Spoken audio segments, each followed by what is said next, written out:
ரொம்ப ஈஸியாக ஆனால் டேஸ்டியாக செய்கிற மாதிரி ஒரு ஒயிட் சாஸ் பாஸ்தா செய்யலாமா?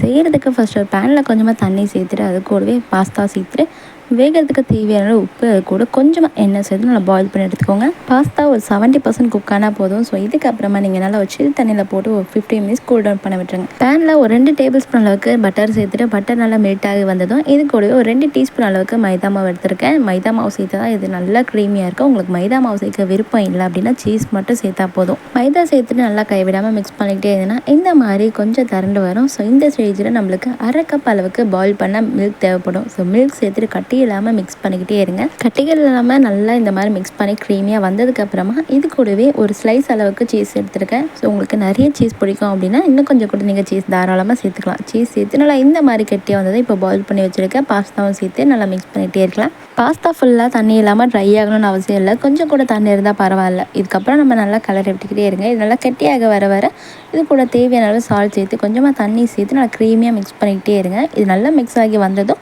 ஒரு டீஸ்பூன் அளவுக்கு சில்லி ஃப்ளேக்ஸ் சேர்த்து நல்லா மிக்ஸ் பண்ணிக்கிட்டே இருங்க. இதுக்கு சில்லி ஃப்ளேக்ஸ் மட்டும்தான் காரம், வேறு எதுவுமே ஸ்பைஸியாக நம்ம சேர்க்கல. இது கூடவே உங்ககிட்ட ஏதாச்சும் ஹெர்ப்ஸ் இல்லாட்டி ஒரிகனோ இருந்துச்சுன்னா ஒரு 1/2 டீஸ்பூன் அளவுக்கு சேர்த்துக்கோங்க. இது கூடவே நல்லா க்ரீமியாக வரதுக்கு மறுபடியும் ஒரு 1/4 கப் அளவுக்கு பால் சேர்த்து மிக்ஸ் பண்ணிக்கிட்டே இருங்க. மறுபடியும் ஒரு 30% அளவுக்கு பாஸ்தா நல்லா குக் ஆகி இந்த மாவு நல்லா குக் ஆகி வந்துடும். ஸோ இதுக்கப்புறமா இதுக்கு மேலே கொஞ்சமாக கொரியாண்டர் லீஃப் சேர்த்துருக்கேன். நான் எந்த ஹெர்ப்ஸும் சேர்க்காதனால மல்லி ஃப்ளேவர் நல்லா என்ஹான்ஸ் கொடுக்கும். ஸோ அதனால் மட்டும்தான் மல்லி சேர்த்துருக்கேன். உங்களுக்கு விருப்பமாக இருந்தால் சேர்த்துக்கோங்க, எல்லாத்தையும் ஸ்கிப் பண்ணுறீங்க அவ்வளோதான். நல்லா சுட எடுத்து பவுலில் போட்டு சர்வ் பண்ணுங்கள். அவ்வளோ அட்டகாசமாக இருக்கும். ஸோ கண்டிப்பாக கிட்ஸுக்கு மட்டும் இல்லைங்க, இது பெரியவங்களுக்கும் அவ்வளோ பிடிக்கும். ஏன்னா அவ்வளோ டேஸ்டியாக அண்ட் க்ரீமியாக இருக்கும். ஸோ கண்டிப்பாக நீங்களும் மறக்காமல் இந்த பாஸ்தா ட்ரை பண்ணி பார்த்துட்டு ஃபீட்பேக்கை கமெண்ட்ஸில் சொல்லுங்கள். வீடியோ பிடிச்சா லைக் பண்ணிட்டு சேனலை சப்ஸ்கிரைப் பண்ணுங்கள்.